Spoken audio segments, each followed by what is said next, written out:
You've probably made one of these before out of plastic lacing, which is also called GIMP.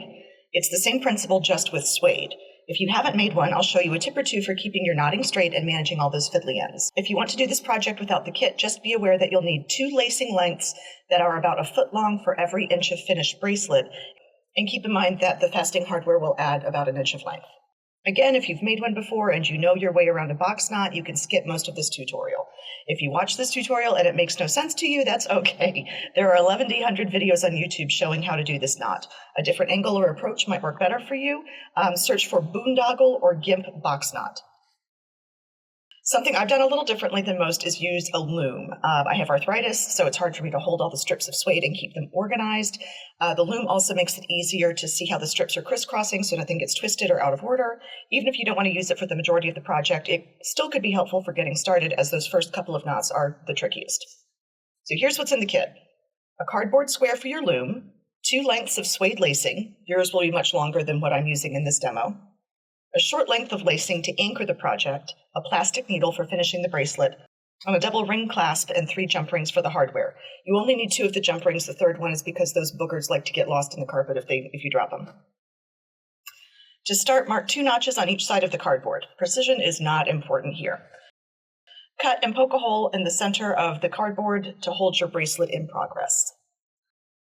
Thread both long lengths of lacing through one of the jump rings. Match the ends and center the jump ring. Then use the short length of lacing to make a loop at the top of the bracelet so you can use it as an anchor. So here's the basic form of the box knot.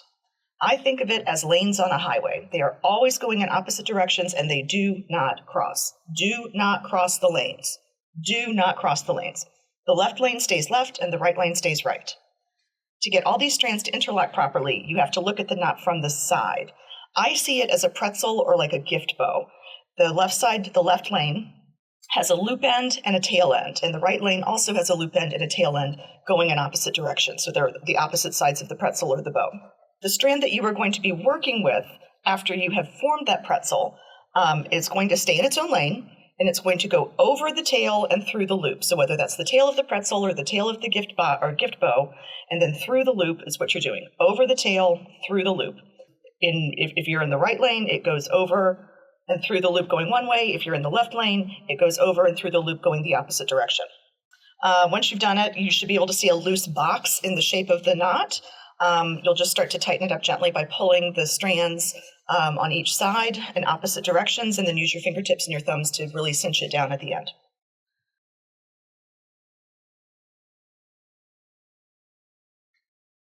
To use the loom, poke the loop and jump ring through the hole in the cardboard. Arrange your strands with one going north-south and the other going east-west. Slide the top strand into the left notch at the top of the loom. Turn 90 degrees and continue putting the strands in the left notch. So turn, left notch, turn, left notch. Gently work the top strand free and give yourself some slack. I do it by holding with my thumb about halfway up the loom to give me a nice loop. While you fold the strand down to the bottom of the loom, slide it into the free notch at the bottom, which will now be the empty left notch as you're looking at it now. Okay? So always go into the empty one. Left lane stays left. Repeat for the right lane strand of the same length. Fold up to the right-hand notch. Now turn the loom 90 degrees. So here's where we need to start looking at it from the side. This is where we're going to see our pretzel or our gift bow. The top strand is going to get folded down over the tail that is closest to it and then passed through the loop and then into its proper notch. Make sure the left lane stays left and slide this strand into the left notch.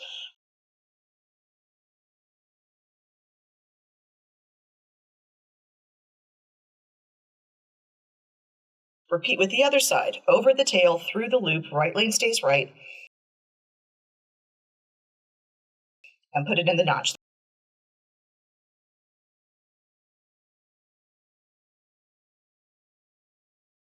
And start slowly tightening up that knot. If you don't see that box forming, something has gone wrong. Unlace and start over. The most common problems I had were getting my lanes crossed, getting those strands crossed, or missing actually passing through a loop.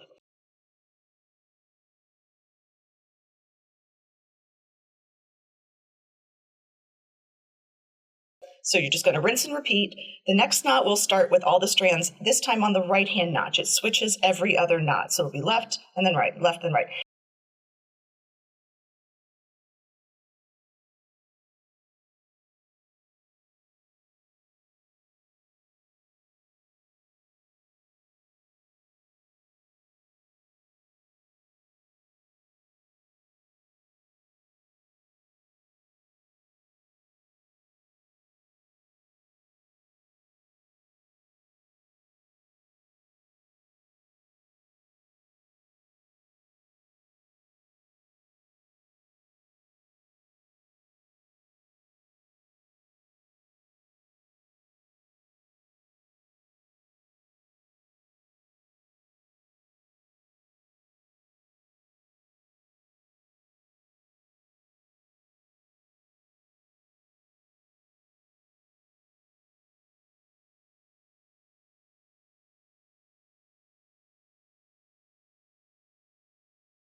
And you'll notice that if you leave the strands in their finishing position at the end of every knot, you're set up perfectly for your next knot.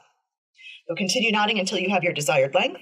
Remember to subtract about an inch from the total length you want, as the closure hardware is going to be about an inch long in total. On your last knot, you need to attach the second jump ring. When you fold over your first pair of laces, just put the ends through the jump ring coming from opposite sides.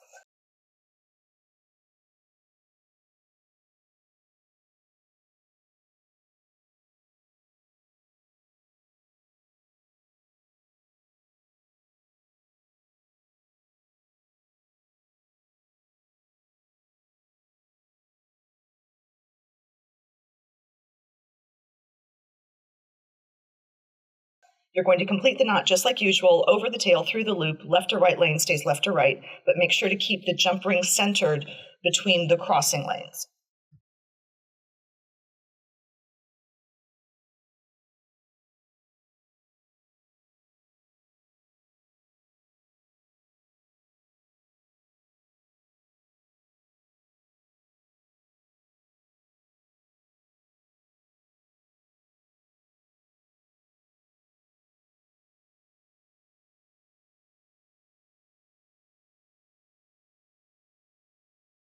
Take the plastic needle and poke it through the space below the knot you just finished. Wiggle it to loosen that space up a bit because we're going to pull the loose ends through it.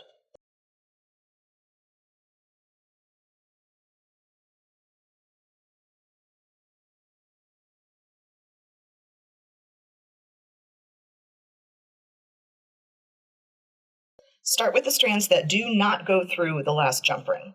Keep them to the outside of the jump ring, fold them over the top of the knot like you're going to do another whole knot, but catch the end in the needle's eye and pull the strand through the middle of the bracelet. And do that for the other side. They should pass through the same hole if they're in the same strand.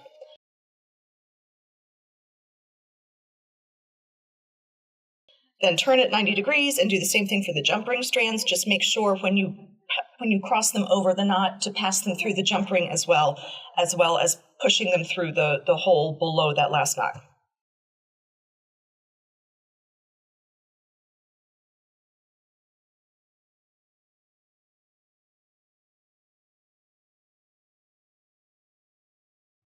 Once you've done that, snug everything up.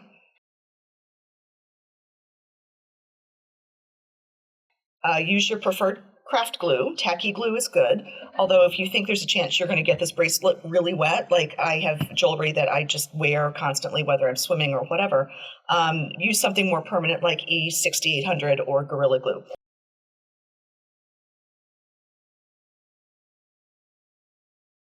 And then once it's dry, you just trim off the extra lacing and attach the double clasp.